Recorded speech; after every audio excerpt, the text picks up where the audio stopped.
Voilà, donc nos excuses encore pour ces aléas. Donc, on est ici pour parler de nos views.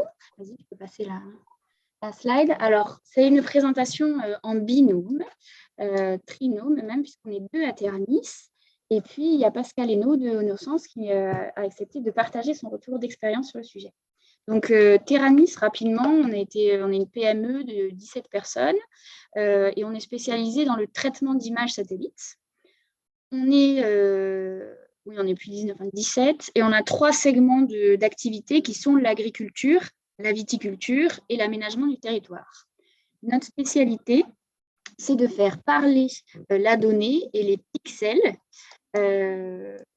pour faire des services à valeur ajoutée, donc pour la viticulture, l'agriculture et l'aménagement du territoire. Comme je le disais, on partage aujourd'hui la scène avec Pascal Hainaut du groupe Enosens à Coutras, qui est distributeur de notre solution EnoView.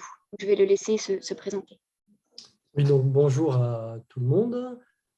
Pascal Hainaut, moi je suis œnologue, je suis consultant, je suis directeur d'un laboratoire d'œnologie qui est situé à Coutras et je suis consultant du groupe Enosens, qui est un groupe important implanté dans le sud-ouest de la France, en Gironde. Enosens, c'est 5 structures, dont 5 conseillers viticoles, 16 consultants œnologues et au total 50 collaborateurs. Et notre métier, c'est un ensemble de services pour la viticulture locale, un ensemble de services très large, de l'analyse du vin, des raisins, jusqu'à la mise en bouteille, en passant par le conseil vigne, le conseil hucher, et également tout un ensemble de services pour faciliter la vie du viticulteur, des services administratifs, des services de gestion de paye, d'accompagnement commercial, de formation, etc., jusqu'à la vente de capsules pour la mise en bouteille. 5 structures, dont 4 laboratoires d'œnologie à Saint-Savin, Coutras, Grisiac, Cadillac. Et voilà en quelques mots le groupe Enosens. Voilà. Et on peut continuer. Donc, de parcelles qui ont des vigueurs faibles. Dans ce cas-là, ça correspond à des rendements faibles et des rentabilités pas toujours évidentes parce que finalement, quand on les travaille pareil que les parcelles plus vigoureuses, mais elles rapportent moins puisqu'elles produisent moins. À l'inverse, pour les parcelles à vigueur forte, il y a des incidences qualitatives. C'est des parcelles qui sont plus tardives, elles ont plus de mal à atteindre la maturité. Il y a des problèmes botrytis, et ce n'est pas la même qualité de raisin. Donc ça, c'est des choses qu'on connaît bien dans la viticulture.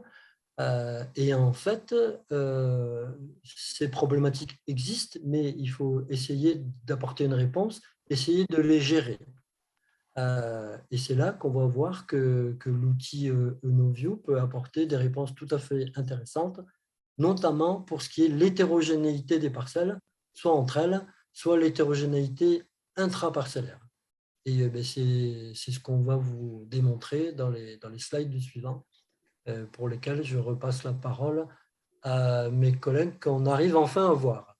Oui, ça y est, pardon. Ça a permis de régler le problème technique. Donc, Sylvie va vous expliquer un peu comment ça marche maintenant. Voilà, donc je suis Sylvie Dutoit, je suis responsable produit viticulture et dont EnoView fait partie.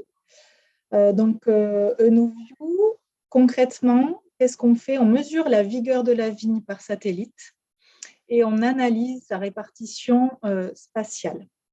2 applications principales, pour résumer, ça sert à optimiser les vendanges et les actions de fertilisation. Un mot vraiment très rapide sur la télédétection. Et là, la télédétection, c'est très vaste. Nous, on s'intéresse ici à la télédétection par imagerie satellite. Donc, je passe très vite et puis s'il y a des questions, éventuellement, on pourra y répondre à la fin. Ça sert à mesurer à distance l'énergie réfléchie par la surface qu'on observe. Ici, on observe la végétation et particulièrement la vigne. Et on sait, il y a un principe que chaque objet absorbe et réfléchit l'énergie qu'il reçoit selon sa composition, sa structure, la quantité. Et nous, dans le satellite qu'on utilise, on utilise ce qu'on appelle des longueurs d'onde. Vous avez un ensemble là de longueurs d'onde dont vous avez certainement entendu parler quelquefois. On utilise les longueurs d'onde du visible. Donc ça, c'est des longueurs d'onde dans lesquelles l'œil humain est capable de voir des choses, mais aussi les longueurs d'onde de l'infrarouge, où là, l'œil humain ne perçoit pas des choses et qui donnent quand même des informations très intéressantes, notamment sur la quantité et la santé de la végétation. Donc, c'est là-dessus qu'on travaille dans ce service-là.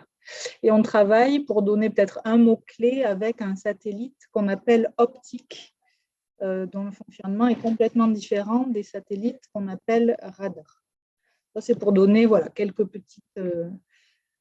petits mots-clés sur lesquels on pourra revenir. Alors ici, on va droit au but, un exemple de ce qu'on appelle les cartes de vigueur qu'on produit avec le service NoView.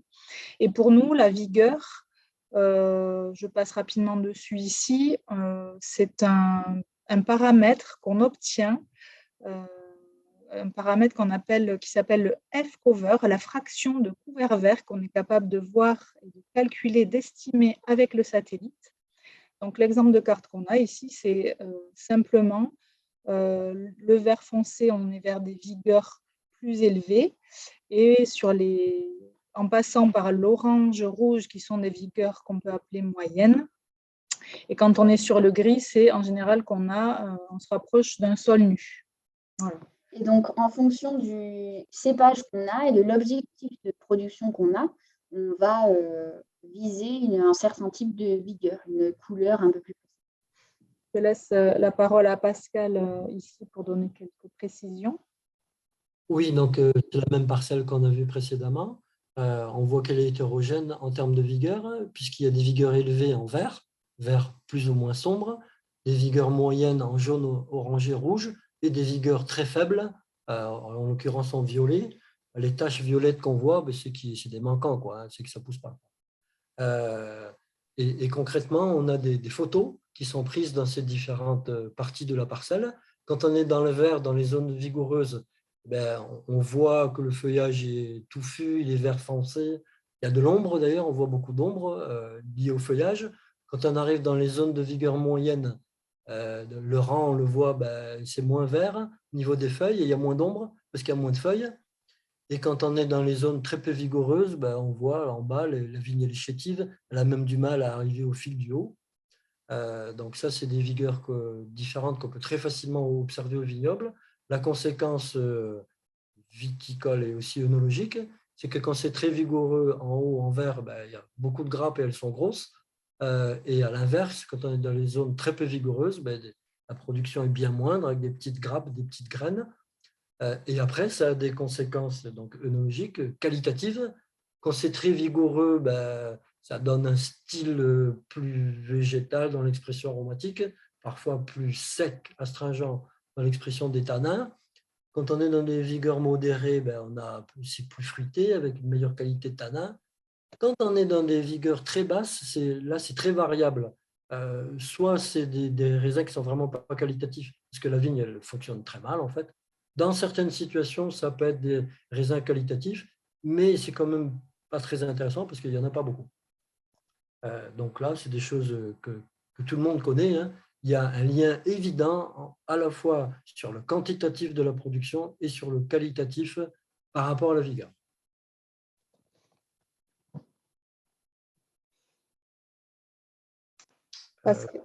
Oui, donc là, c'est un autre exemple qui redit un peu la même chose, qui va plus sur le côté qualité-produit. Là, c'est un exemple en blanc.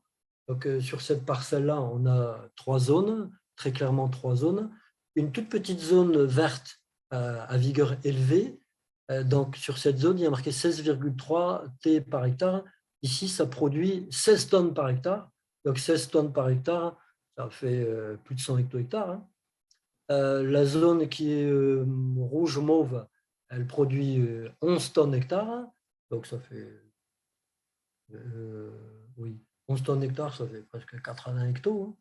Et la zone bleue, elle produit 8 tonnes hectares. 8 tonnes hectares, c'est à peu près 60 hecto-hectares. Quand on le rapporte à la surface, les surfaces, elles y sont en mètres carrés, ben, en fait, la zone verte toute petite, elle produit 9 tonnes, 65 hectos à peu près.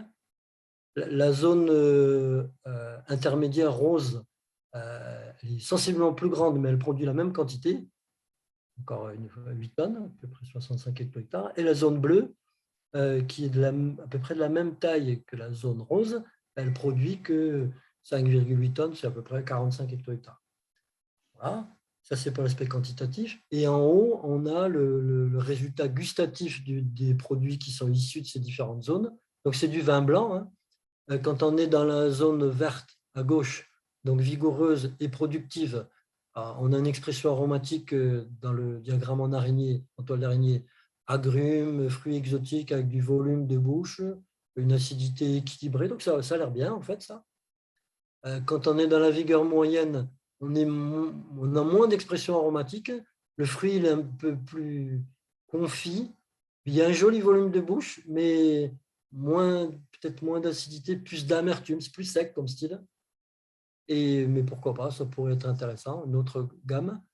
Et quand on est dans la zone très peu vigoureuse, ben là, il y a du volume de bouche, il y a de la concentration, mais il n'y a pas d'expression aromatique.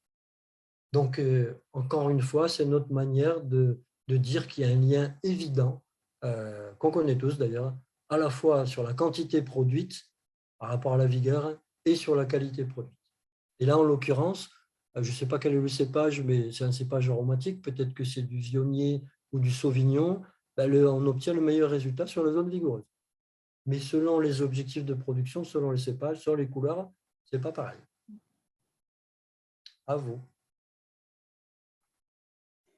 Donc, il y a deux choses qu'on analyse. Hein. Il y a la vigueur dont on a parlé, et puis sa répartition spatiale. Donc, est-ce que les parcelles sont très homogènes, hétérogènes?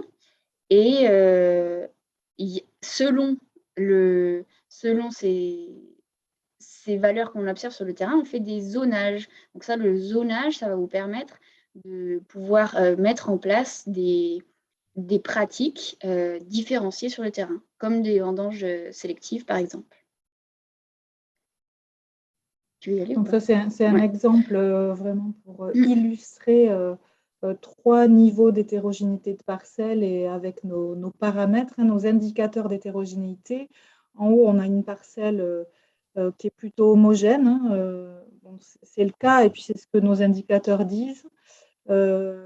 Là, au centre, on a une parcelle, d'après nos indicateurs, qui est hétérogène, et puis en bas, on aura une parcelle très hétérogène. On quantifie cette hétérogénéité avec un indicateur qui a été développé en interne. En fait. Un mot peut-être, si on peut revenir en arrière. En fait, quand on travaille dans les métiers de la vigne, on n'a pas besoin de satellite pour savoir si la vigne est vigoureuse ou pas. Hein. Ça se voit avec les yeux. Hein. On connaît, tous les viticulteurs connaissent leur parcelle vigoureuse et leur parcelle pas vigoureuse. Ça va quand elle est homogène, vigoureuse, ou homogène, pas vigoureuse. Un grand nombre de parcelles sont hétérogènes et le viticulteur, il sait qu'il y a différentes parties, différents niveaux de vigueur dans sa parcelle. Mais là, dans la plupart des cas, il n'arrive pas à le gérer. Pourquoi? Parce qu'on n'arrive pas à bien déterminer à quel moment la vigueur change, où est la rupture. Avec les yeux, ça, c'est quand même un peu difficile. C'est un premier point. Et une autre remarque, pourquoi l'hétérogénéité, c'est important? On va prendre un exemple dans le chai. Quand on remplit une cuve de vendange, on met généralement plusieurs apports, on va dire plusieurs bennes. Allez, on va prendre une cuve de 150 hectos, on y met 4 bennes. Si dans cette cuve, on met 3 bennes de belle qualité et une cuve de qualité pas terrible, ce n'est pas un peu moins bon, c'est nettement moins bon. Dès qu'on met une petite quantité de qualité moindre, ça dégrade fortement la qualité. C'est pour ça que l'hétérogénéité est importante. Une parcelle qui est dans l'ensemble de belle qualité, mais donc de vigueur mesurée, mais où il y a une petite partie de vigueur très forte, ça change très fortement la qualité de cette parcelle. Et comme on ne sait pas bien le voir avec l'œil, on le sent, mais on sait pas le gérer, parce qu'on ne voit pas les limites, c'est là que le satellite a tout son intérêt. Et c'est ce qu'on va voir dans la suite. C'est ce qui est montré là, en fait. Ici, on répartit la vigueur en 2 catégories. Pour un ensemble de 28 plus 18, ça fait 46 parcelles. Pour 46 parcelles, on a 2 classes de vigueur, des vigueurs à 2, à 0,2, 0,3 et des vigueurs à 0,3, 0,4, c'est des vigueurs plutôt faibles. Mais ça, c'est pour la vigueur, en rouge à gauche. Mais pour la partie droite, où on répartit les parcelles en homogénéité ou hétérogénéité, eh bien, on a 4 classes. C'est plutôt un beau parcellaire, ça, parce qu'on a 36 parcelles homogènes et 3 très homogènes. Donc ça, c'est joli. Mais on a quand même 5 parcelles hétérogènes et 2 parcelles très hétérogènes. Mais celles-là, il faut faire très, très attention dans quelle cuve on va les mettre, parce qu'elles peuvent vite dégrader la qualité. Donc, EnoView, ça fait vraiment le lien entre ce qui se passe dans la vigne et ce qui se passe en cave. Donc, sur le terrain, on va pouvoir optimiser les intrants, on va le voir, avec de la fertilisation différenciée. Ça va permettre aussi d'orienter les échantillonnages et de ne pas les faire au hasard sur la parcelle, mais vraiment d'aller sur les parties représentatives des différentes vigueurs. Et puis, les vendanges, on va le voir avec, par exemple, de l'aide à la sélection. Pour ce qui est de la cave, on va pouvoir faire des vendanges sélectives et donc vraiment de cibler les vendanges, l'organisation et puis l'allotement en fonction des objectifs produits.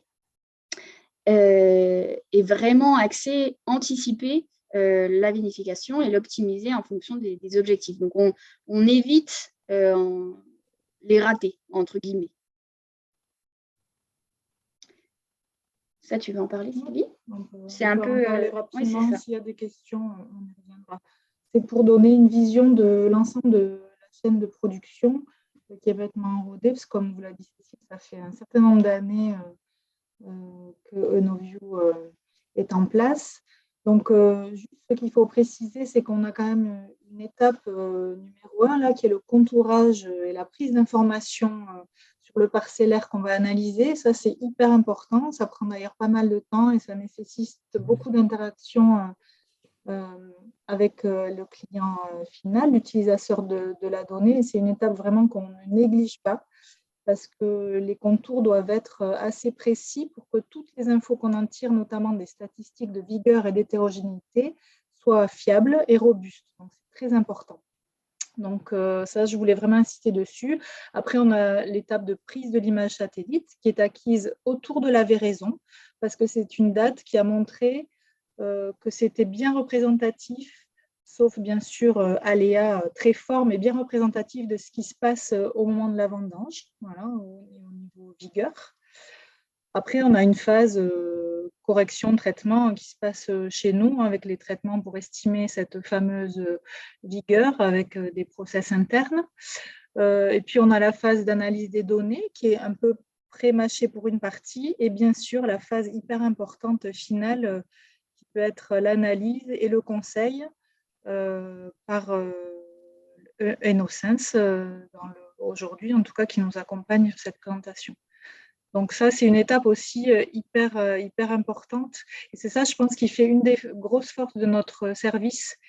C'est que, voilà, on s'entoure, enfin nous, à Terranis, on est conscient de nos limites, de ce qu'on sait faire, et on s'entoure de gens experts en conseil viti-eno, qui comprennent bien le produit et qui sont capables de transmettre cette connaissance-là du produit et leur expertise au client final. On ne vous met pas entre les mains des cartes de vigueur dont vous ne saurez que faire. Voilà.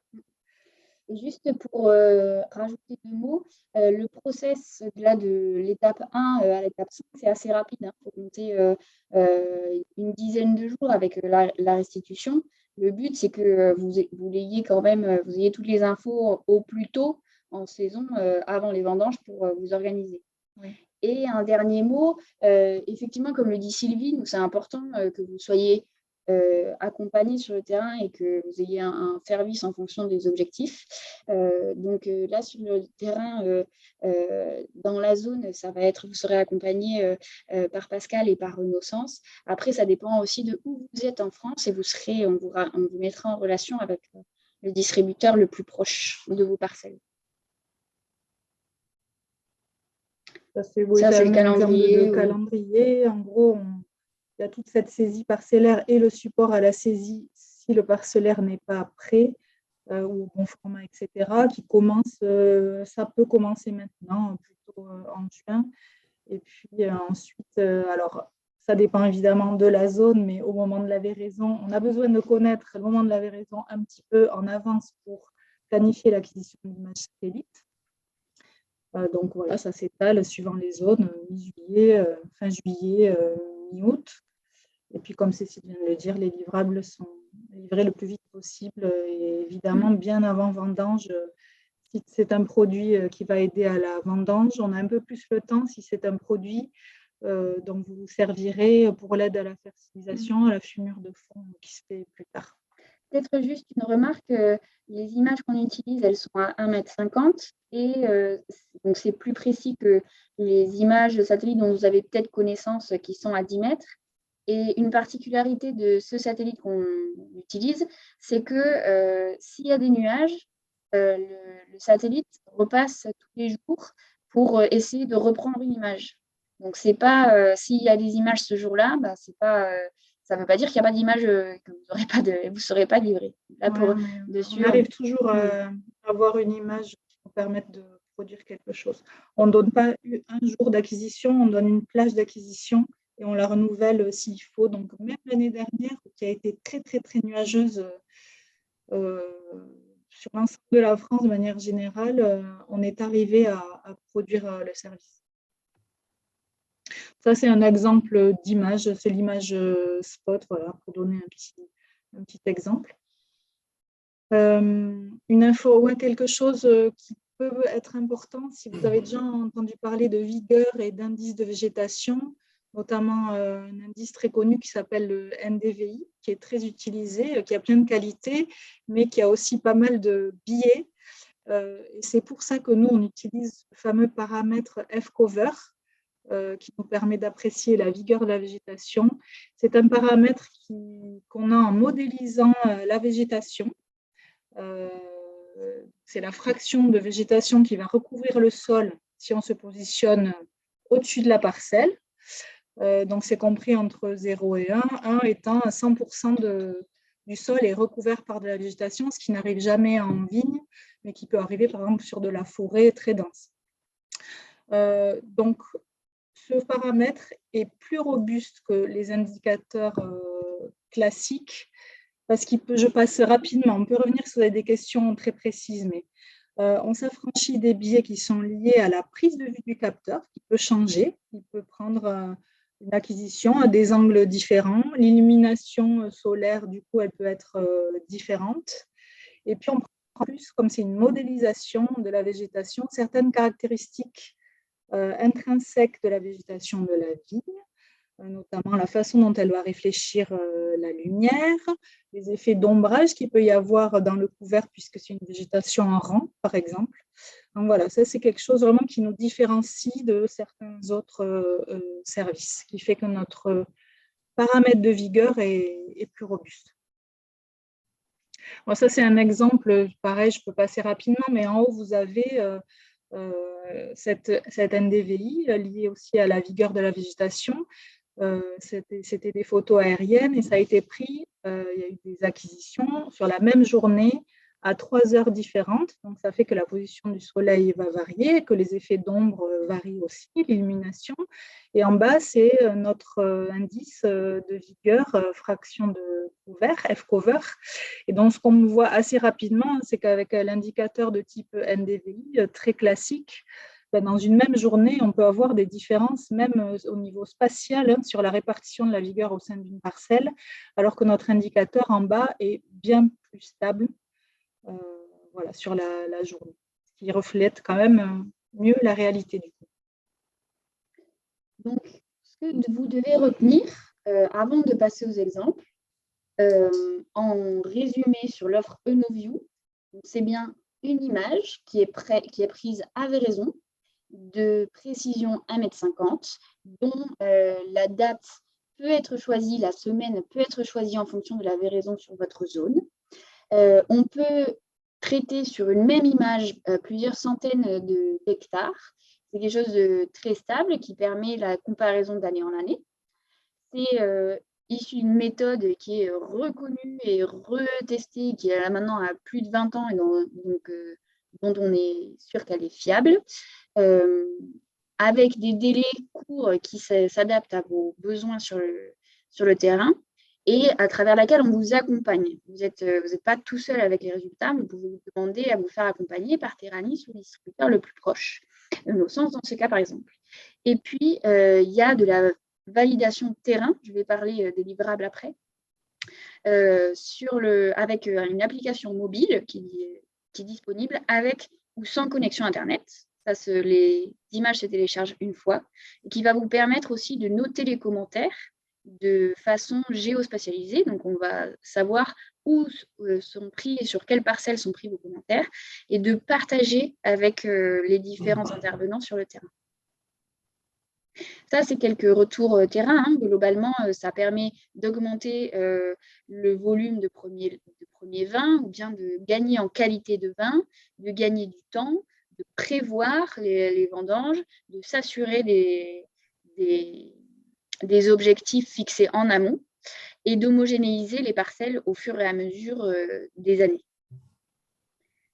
Pour ce qu'on livre, il y a deux types de livrables, certains qui se consultent au bureau avec des rapports PDF, KMZ, donc ça c'est sur Google Earth, et puis des fichiers statistiques, donc des données chiffrées, où vous pourrez filtrer les données pour vous organiser pour les vendanges.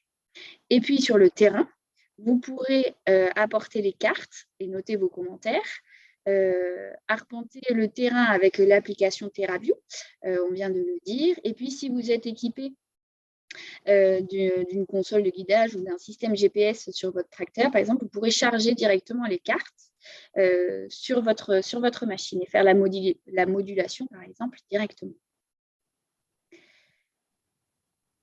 Donc là, il y a une démo. Si vous voulez tester de chez vous, vous pouvez télécharger l'application TerraView et la tester pour vous donner une idée.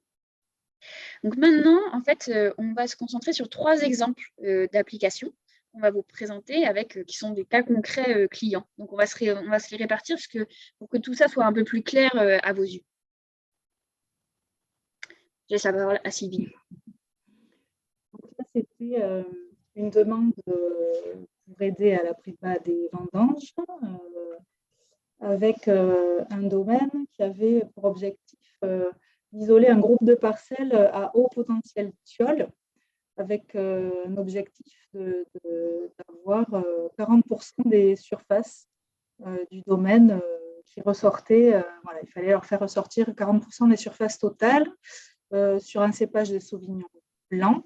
Et les objectifs, c'était d'avoir 2 lots, un lot à haut potentiel thiol, du coup, et puis un lot standard. Donc, on parle ici de 200 hectares de vignes dans un climat méditerranéen. Voilà pour ce qui est important de dire. Donc, le planning, c'était contourage, c'est un exemple de 2019, donc au mois de juin, avec une prise de l'image le 23 juillet, de notre image satellite, et puis un traitement, une livraison fin juillet. Donc, au final, je passe assez vite, mais c'est un exemple assez parlant. Ce qu'on peut voir ici, c'est les 2 lots avec des précurseurs thiol qui ont été quantifiés, précurseurs thiol sur mou, avant clarification, je pense que c'est important de le dire. Donc, on voit que sur le lot 1 à gauche, c'est le lot thiol et le lot 2, c'est le lot standard. Donc, on voit qu'il y a en quantité beaucoup plus de précurseurs dans le lot thiol. Ça, c'est des indications sur sur le process qui a été réalisé sur les 2 lots. C'est pas la peine de rentrer dans les détails. Bon, voilà, c'est un petit retour d'expérience là, du responsable technique de Vendéol qui était assez satisfait des résultats et ça a été d'ailleurs reconduit en 2020. Voilà. Ce qui met en avant là, c'est que ça a permis au final de libérer du temps à l'équipe vignoble, ce qui ressort quand même assez souvent. Voilà. Ah, donc satisfait des résultats et en plus libérer du temps à l'équipe. Là, je vais vous parler d'un cas d'usage qui est tout autre. Et là, c'est pour la fertilisation, donc plus tard en saison.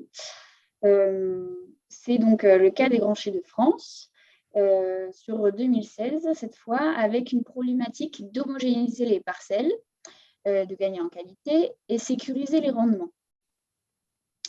Donc là, on a utilisé la vigueur qu'on a croisée avec leurs objectifs de rendement, les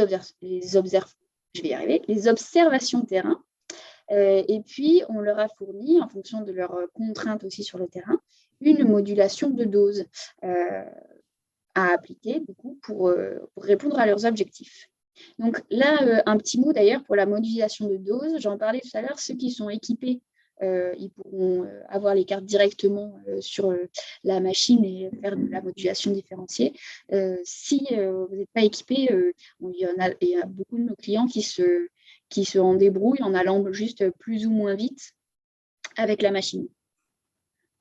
Donc ça, c'est pour le process de comment utiliser la carte. Donc, ça passe d'une carte sur l'ordinateur à une instruction des doses sur la carte et du coup, une application selon la commande.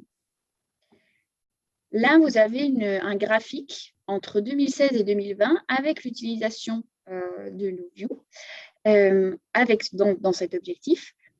Là, c'est un graphique qui mesure l'évolution de l'hétérogénéité des parcelles. Donc là où, sur les parcelles où l'hétérogénéité a baissé, donc les parcelles sont de plus en plus homogènes, c'est vert foncé. Et oui, c'est vert, ben, ça va de vert foncé à vert clair. En revanche, on a une augmentation de l'hétérogénéité en rouge, plus on va vers le rouge. Voilà, donc vous voyez que l'exemple est quand même parlant. On voit qu'il y a vraiment beaucoup de vert. Globalement, l'objectif est atteint puisque presque la grande majorité des parcelles gagnent en homogénéité d'année en année. C'est moi qui présente cet exemple-là. Je ne sais pas comment je peux faire défiler, mais on va le faire nous. Ok, d'accord. C'est le troisième exemple du coup, qu'on a choisi de vous présenter. Le premier exemple, c'était du blanc, expression Thiol. Le deuxième exemple, c'était homogénéiser les rendements, la vigueur des parcelles. Le troisième exemple, c'est un exemple de rouge, une propriété que j'accompagne en conseil, propriété qui est située en Lalande de Pomerol, petite propriété, 7 hectares, un seul tenant. On peut vendanger sur cette propriété à la machine ou à la main, et même les deux en même temps. Il y a 2 lignes, donc on peut en même temps vendanger s'il y a besoin, s'il faut aller vite, pour partie à la machine, pour partie à la main. Sur cette propriété libournaise, il y a surtout du merlot, il y a également des cabernets, on le voit, une parcelle de cabernet franc, 2 parcelles de cabernet sauvignon. Les 2 parcelles de cabernet sauvignon sont plutôt homogènes, on les vendange en même temps, on en fait une cuve. La parcelle de cabernet franc, on le voit, elle est très hétérogène, tellement que la quantité est trop faible pour qu'on gère les sous-parties. Donc, selon les années, parfois on arrive à le vinifier à part, parfois on est obligé de le mélanger avec autre chose, selon la qualité que ça représente. Oui, voilà. Et donc, pour l'essentiel, on a nos parcelles de merlot. Traditionnellement, sur cette propriété, on produit un grand vin qu'on élève en barrique pour une partie, et puis un deuxième vin qu'on élève en cuve. Depuis toujours, on avait repéré que la parcelle la plus qualitative pour faire le grand vin, c'est celle du milieu. Donc là, il faut cliquer 2 fois, je crois. Et, On essaye. ici, oui, voilà. C'est- Donc ça, c'est notre parcelle la plus qualitative. Comme je disais tout à l'heure, tous les viticulteurs connaissent leurs parcelles les plus et les moins vigoureuses, et les plus et moins qualitatives. Notre plus qualitative à nous, c'est celle-là. Ça ne suffit pas pour faire le volume que l'on souhaite. Donc, on a depuis toujours cherché une qualité comparable pour compléter la cuve, et on l'a repérée. On va cliquer, et c'est la parcelle qui est à côté, là. Et donc, il faut encore cliquer. Voilà, cette parcelle-là, ce bout de parcelle, depuis toujours, on l'avait repéré, et on le vendange à la main. Ces parties entourées en blanc, là, on les vendange à la main. Et bon, là, j'ai fait un carré, mais dans la réalité, vous voyez que le changement de vigueur, ça fait une courbe. Ben, on le marquait avec de la rubalise, et on vendangeait ça à la main. Ça nous faisait une cuve, ça faisait la meilleure cuve du Chine. Ça, c'était facile. On avait aussi repéré, à l'autre extrémité, les parcelles les plus vigoureuses. Vous voulez cliquer, Cécile? Voilà, c'est la parcelle qui est tout en haut, là, qui est bien verte. Cette parcelle-là, depuis toujours, on sait que c'est la plus vigoureuse, la plus tardive, la moins qualitative. Et on essaye de la gérer à part également. Je dis on essaye parce qu'elle n'est pas grande, la parcelle. On n'arrive pas toujours à faire une cuve complète. Donc, on la complète comme on peut selon les années. Donc, on avait l'habitude de gérer d'une part le moins vigoureux, donc le meilleur pour faire du rouge, comme on l'a expliqué, et d'autre part, le plus vigoureux et le moins qualitatif. Et le reste, eh bien, on le vendangeait comme ça venait. Mais tout ça n'était pas pour nous satisfaisant. Donc, on a fait appel à l'expertise Enovio, et c'est ce qu'on voit sur la carte. On a repéré des sous-parties de parcelles qui sont entourées, là, en blanc, qui ont des vigueurs comparables à nos parcelles top. Et on s'est dit, si la vigueur est comparable sur ces bouts de parcelles-là, c'est que la qualité, elle doit être comparable aussi. Donc, on s'est dit, ça, tous ces petits morceaux-là, on va les ramasser en même temps, on va les mettre dans la même cuve, et on va voir la qualité qu'on obtient. Alors, une remarque, le sens des rangs, il va de bas en haut, de haut en bas. C'est tout orienté dans le même sens, dans le sens des rectangles. Et donc, si on veut vendanger la machine, c'est faisable, c'est facile. On continue, on clique. Donc, les premières parcelles qu'on connaissait historiquement, les plus qualitatives, on les appelle les parcelles rouges. C'est pour ça que j'ai mis des points rouges.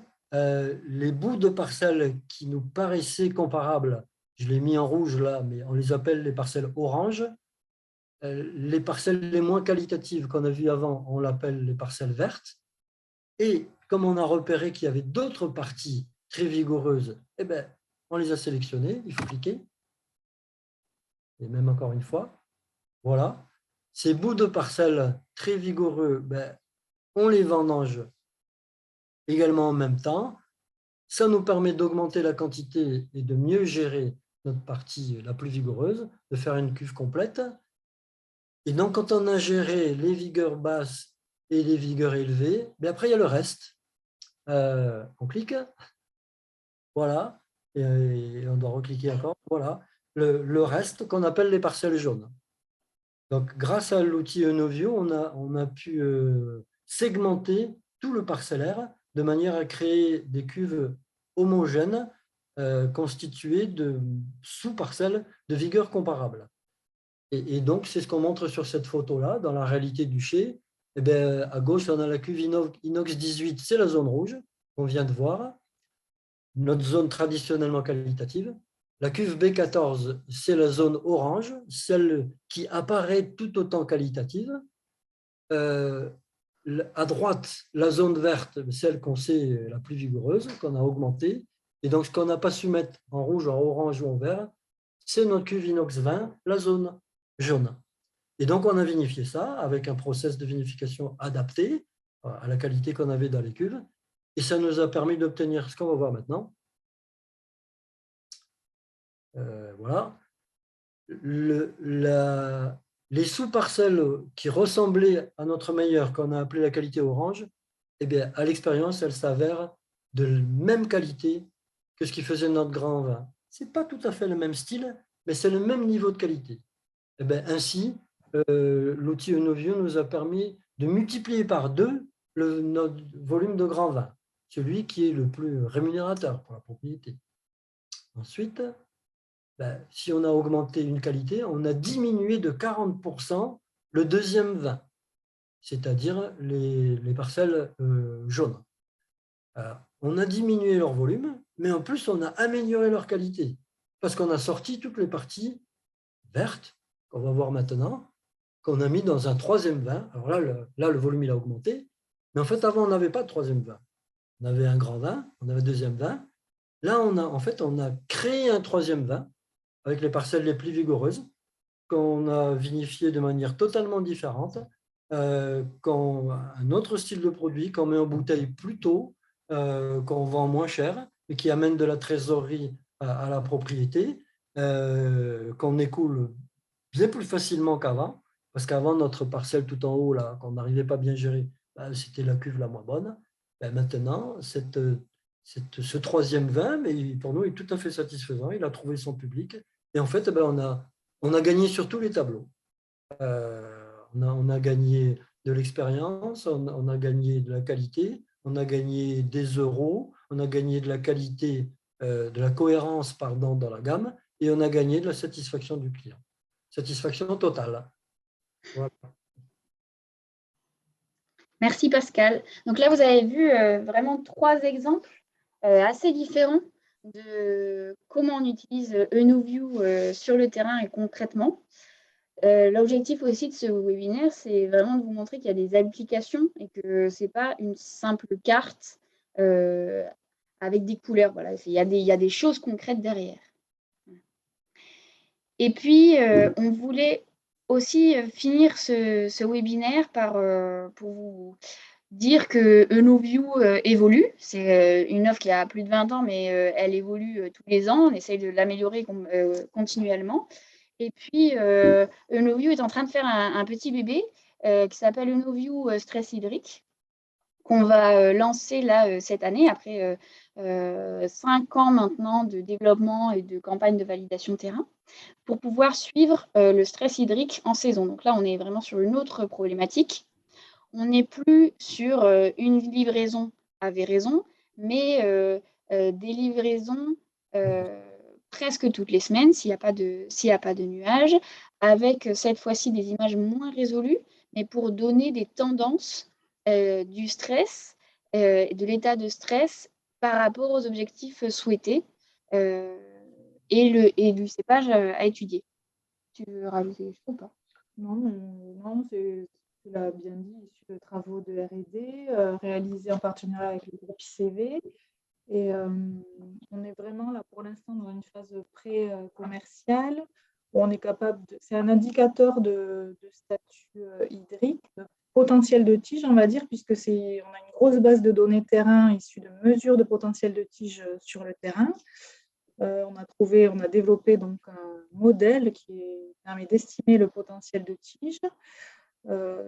Voilà. Que dire d'autre? Que l'ambition, c'est d'aller vers piloter en fonction de l'objectif produit, puisqu'on sait que le niveau de stress attendu n'est pas le même en fonction du cépage et puis du produit qu'on va en faire. Donc, ça, je pense que c'est important. Ce qui est important aussi de dire, c'est qu'il a été validé sur plutôt des zones non enherbées, ou en tout cas quand l'herbe entre les rangs n'est pas verte. Donc ça, c'est quand même important. Et là, on est en phase de développement et de validation, de tests pour le rendre plus robuste sur des parcelles enherbées. Voilà. Et il sera officiellement lancé l'année prochaine avec une plateforme dédiée. Ah oui, et puis sans doute un dernier mot, et puis après je laisse la place aux questions. Mais cette année, il y a le dispositif ENOView qui fait partie d'une aide de 20% pour l'achat de produits ENOView pour un montant minimal de dépenses de 2 000 €. Donc ça, on vous a mis le lien du document où il y a ça.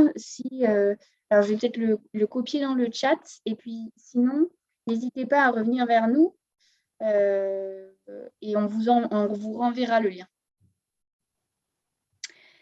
Donc, merci beaucoup pour votre attention. Là, il nous reste 4 minutes si vous devez partir. Encore une fois, désolée pour les problèmes techniques qui nous ont un peu retardés.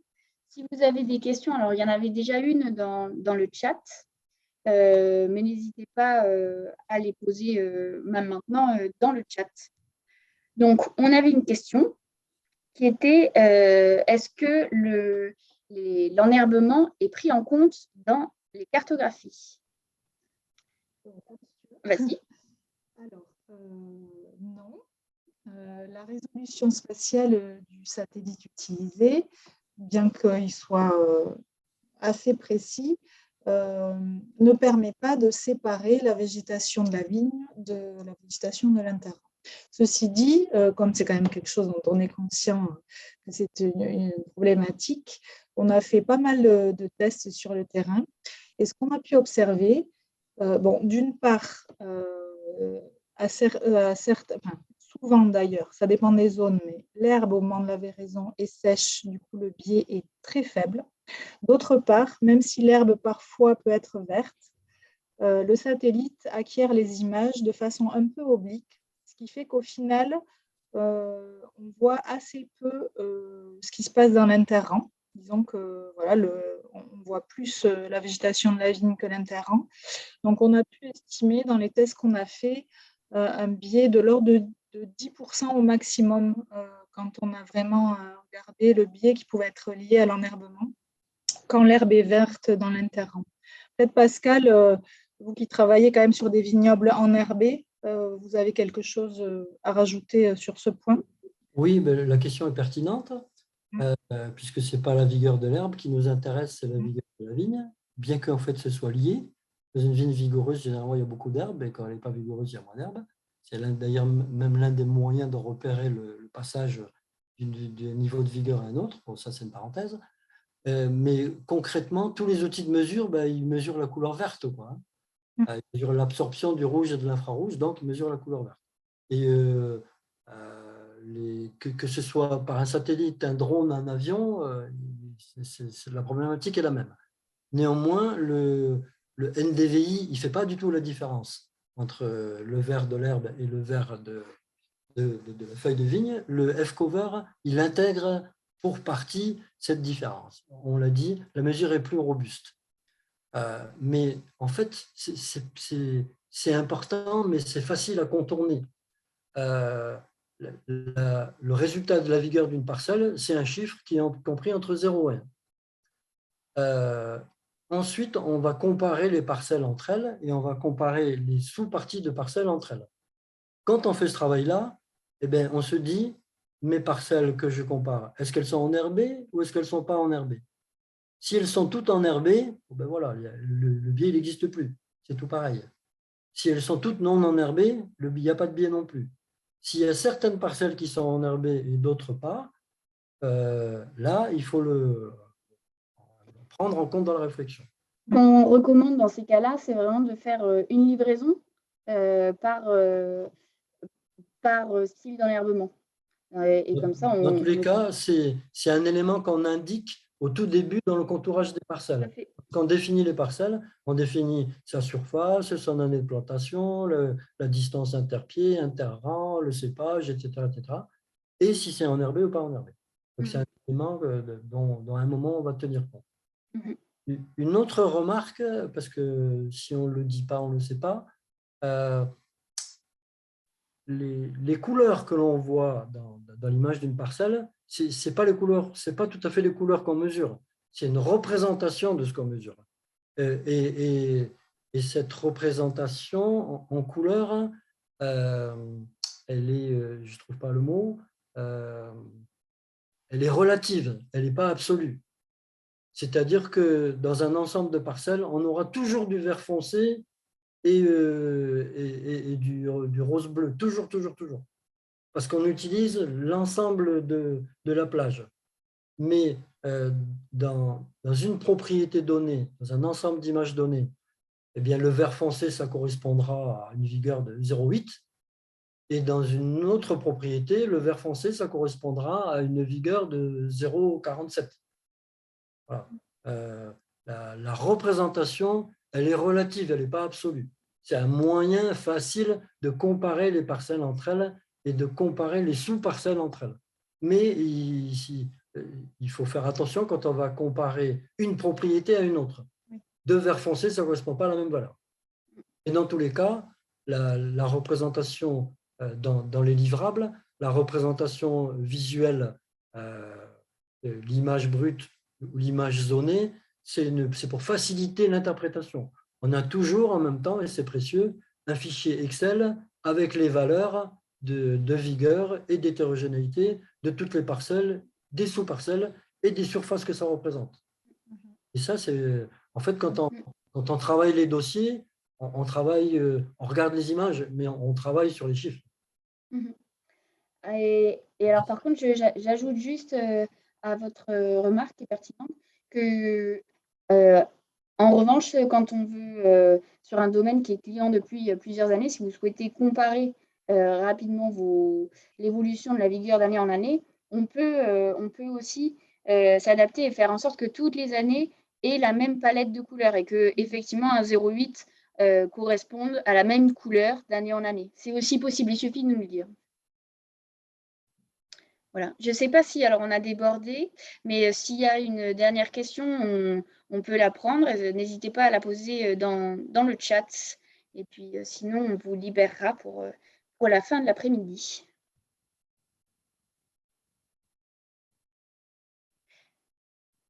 Je vois qu'il n'y a plus de questions, mais en tout cas, merci beaucoup de nous avoir suivis. Et bon après-midi à tous et à bientôt. N'hésitez pas à nous contacter si vous avez des questions.